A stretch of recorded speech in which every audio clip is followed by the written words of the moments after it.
All right, guys. So we are back once again with another room breakdown.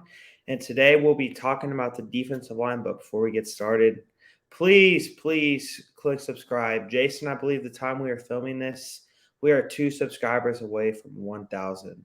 So if you are not subscribed, please click subscribe. And Jason, just as we look forward to this upcoming season, another really room in which there's a lot of depth and competition is the defensive line. So, as you know, the talk of the offseason has been who's going to start, who's going to be the 4 starters. Is it going to be on the edge? Ethan Downs, Rondell Bothroyd, Trace Ford, R. Mason Thomas on the interior. You have guys like Jonah Laulu, Jordan Kelly, Isaiah Coe, the Tennessee transfer Dejon Terry. So there's just a lot there to break down with the defense. Kelvin Gilliam. Kevin Gilliam. There you go. So let's start off with the edge. And really what Miguel Chavis has done there is he's transformed that room since he stepped on campus. That room has gone from losing guys like Isaiah Thomas and Nick Benito, who were 2 NFL players, to now having an extremely deep and competitive room. So you look at guys like, as I said, R. Mason Thomas, Rondell Bothroyd, Ethan Downs, 5-star freshman PJ Adebore. So there's just a lot there to break down, and I really look forward to seeing is who in that room is going to step up and elevate themselves. You know? Yeah, I agree. That's the thing we see a lot. And as we do these defensive room breakdowns, what you're going to probably notice, we noticed it a little bit with the offense as well, but the depth, and it's the competitive depth all around. The talent on this team has gotten a lot better over the last few years as far as depth wise.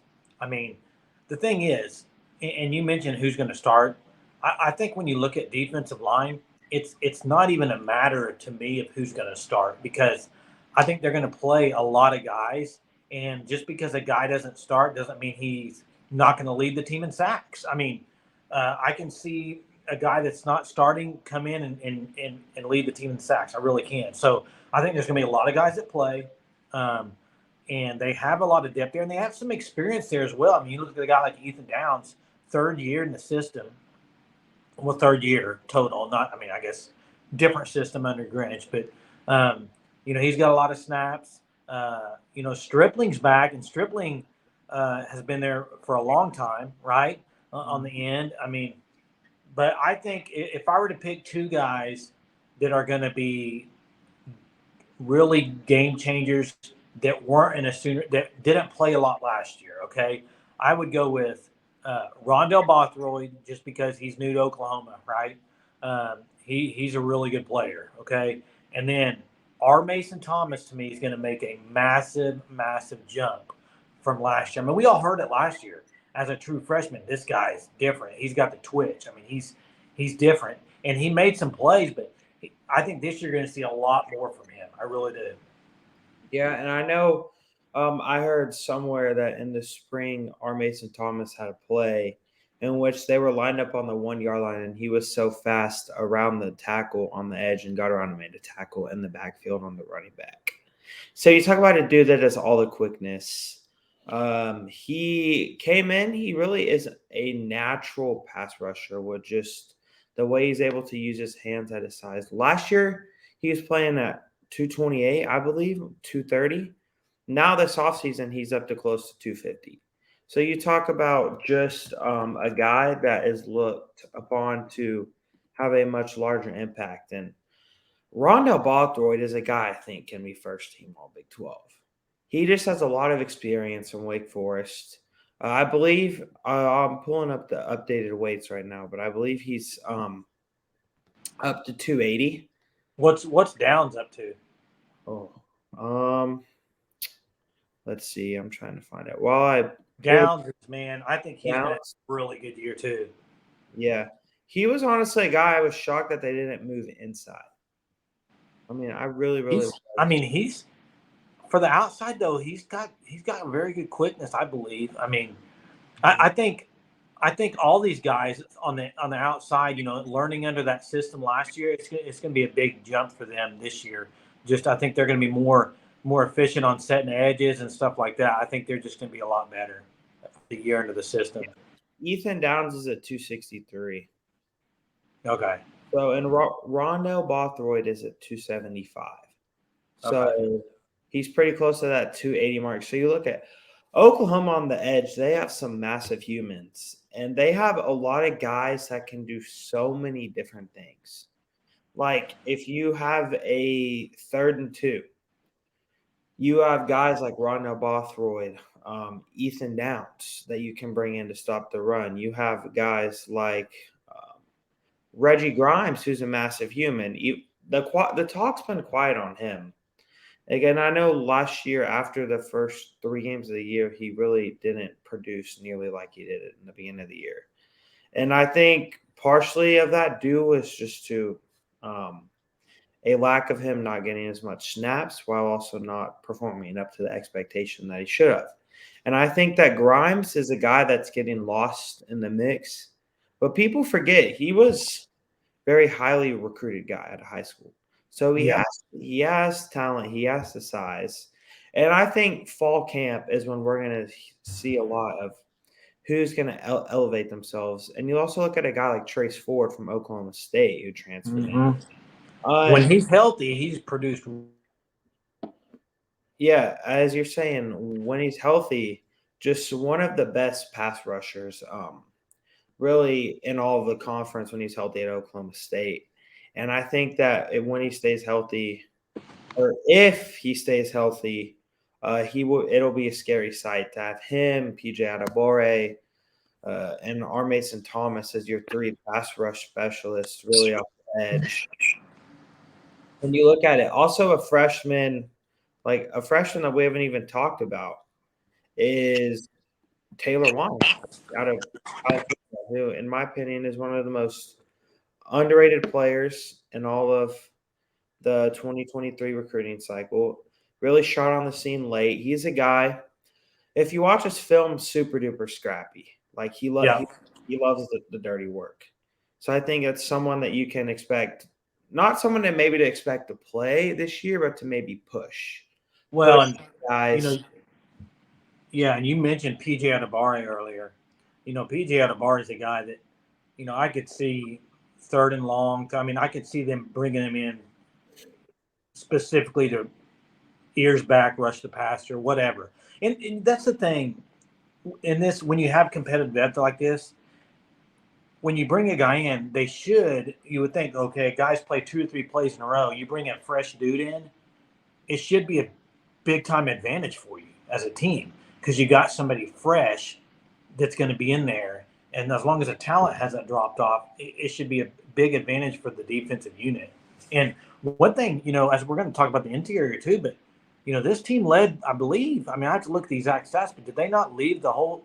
I know they led the Big 12 in tackles for loss last year, correct? They led the country. I was going to say it might have been the country. I mean, so they did that last year in the first year in a Brent Venables system. I mean, just imagine this year. I think they're going to be bounds better than last year. Well, and it doesn't make a lot of sense because they were one of the worst teams in the country in run defense, but they led the country in TFLs. Yeah, it's just like it's really super unbalanced last year, and as you said, I expect a lot more of a balance this year. And on the interior of the defensive line, there's a lot more depth there. A guy that moved from edge to interior was Jonah Lulu, a guy who has been raved about a lot, for not only from coaches but also players have just talked about him. And I believe Todd Bates said in the spring his natural ability to rush the passer. And I believe in the spring he was playing on the interior about 270, 280. Now he's up to close to 300 pounds.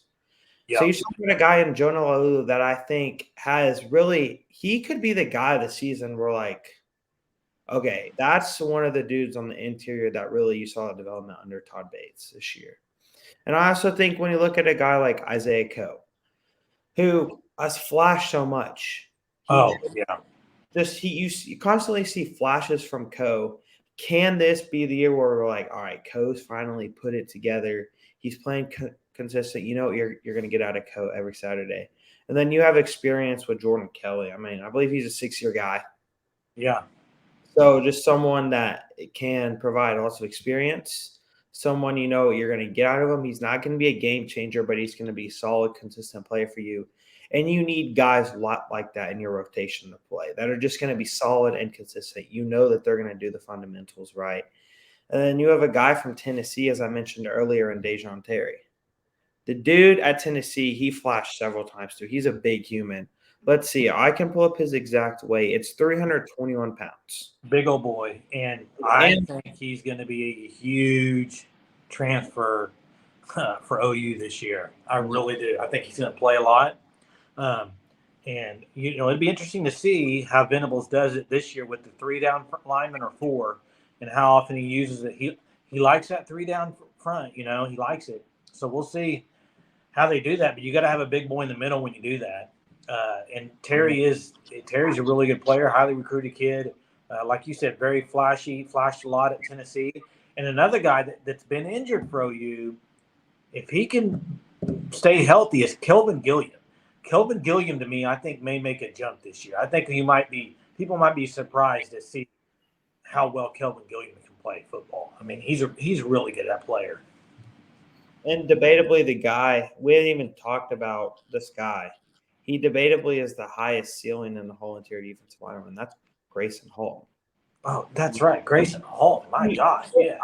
I know. There's a lot of guys on this defensive line. I believe they call him G-Baby. That's what he's known as on the team. So he flashed last year, and he's one of the guys on the interior that you can tell, besides Lalu, has made that transformation under Schmitty this year. I mean, I believe he talked about it on the YouTube Live with Travis Davidson and JP, I believe is his name. I could be wrong on that, but it's like he's a guy that's taken this offseason serious. Another guy I expect to contribute. There's like 7 or 8 guys, and there's even more. Let's see. Jacob Lacey as well. If he's able to overcome the issues he's been dealing with this offseason from personal reasons that we really don't know of, but all prayers go up to him, though. Just if he's able to play, he's a guy from Notre Dame that was very highly thought of by Todd Bates. He was actually the first transfer to commit in this past transfer class, and I believe he did it during an OU season this past year. So he's just another guy that I think can come in and contribute. And you have a guy from Texas State and Devon Sears, who was at Texas State, great pass rusher, but he just needed to work on his pad level and technique in the run game. And he didn't produce a lot at Texas State, but he really you can see on film what he can become. I guess so. That's kind of more of like a guy who was more on the raw side of development that Todd Bates took in to bring in, try to develop. So I think that this interior of the defensive line is going to be a very intriguing position battle to watch in fall camp. And I think it's going to be fair to say that there's not going to be, if maybe one guy goes down with injury, there's going to be a guy that's going to be there to pick him right back up. Well, and that's the thing, like you said. I mean, I don't know. I would have to count how many guys we named. We named a bunch of guys that are in the fold for OU on defensive and defensive interior linemen. So a lot of guys out there. I'm going to ask you this question, Jackson, but before I do, I want everybody watching this, put in the comments, who's going to lead Oklahoma in sacks this year? Who do you think will lead Oklahoma in sacks this year? Put it in the comments. Jackson, who do you think? I got R. Mason Thomas. I don't know if I've necessarily done a hot take yet, but I think R. Mason Thomas this year is going to have above 10 sacks. He's going to be somewhere between 10 and 12 sacks. I mean, I think honestly he'll end up starting too at edge. So I think we're going to see a heavy dosage of R. Mason Thomas and his dominance. Yeah. Who do you think? I was leaning the same way, Jackson, R. Mason Thomas. But there's just so many guys that I think it's going to be spread around. I really do. So it's hard for me to pick. I would probably lean Thomas, but I don't know. I just think there's going to be so many guys, with Downs and all the guys we mentioned on the inside too. I don't know. I just think – and there's going to be some coverage sacks this year because of the defensive backfield. It's going to be a lot better. So, but, yeah, put your answer in the comments, guys. As always, subscribe to the channel. And we'll have – I think we're going to do linebacker room next. So stay tuned for that. Till next time, guys. Boomer. Boomer.